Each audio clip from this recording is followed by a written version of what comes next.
안녕하세요. 강남 영국인입니다. Hey everybody, this is Gordon back with you for another walk and talk, and I've decided to come outside because the sun is shining, but it is still pretty chilly here in Korea, so I'm actually dressed with short sleeves and a scarf because that is mirroring the topic that I want to talk about today, which is hybrid work. So my hybrid dress code is really a message about how actually companies could also further adopt a more hybrid style of work. The thing is that a lot of companies seem to think that in the current working environment that it is an either-or kind of situation. Either the entire company needs to be work from home or it needs to be office-based.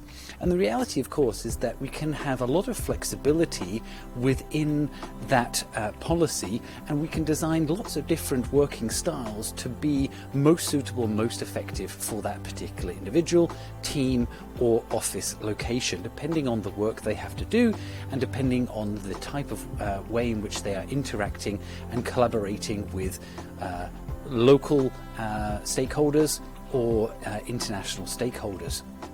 So I think there are, of course, there is the option to be completely virtual. Actually, RDI, my company, we run completely non-office based, completely work from home, and in order to then make sure that we still have lots of good communication and that we have a good understanding between us all, we meet on a weekly basis in the office. We have morning meetings and a team lunch together, and we combine that with a monthly, more of a casual, longer meal, usually on a Friday lunchtime, in order to make sure that relationships still remain robust, even though we're not working together on site.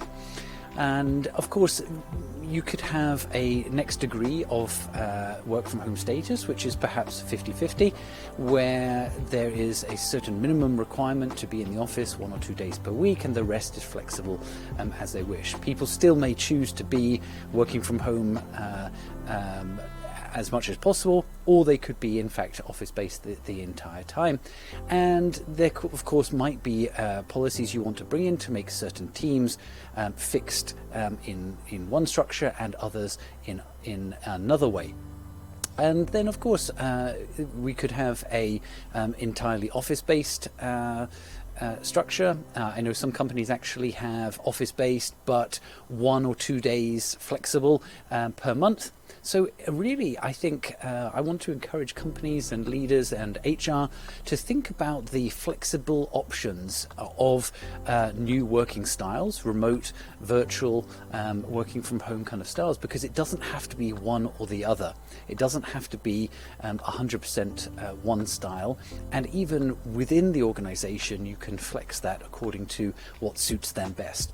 I think if you take that into account, you will be able to present a more attractive prospect to potential candidates if you're looking to hire, and that's going to help you get the best possible talents and not have automatically a certain well-qualified candidate or even entire category of candidates ruled out because of a policy that you have in your company.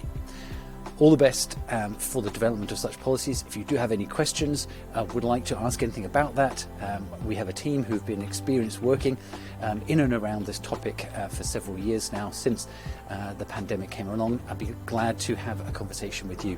Once again, thanks for watching this video. Take care and have a great day.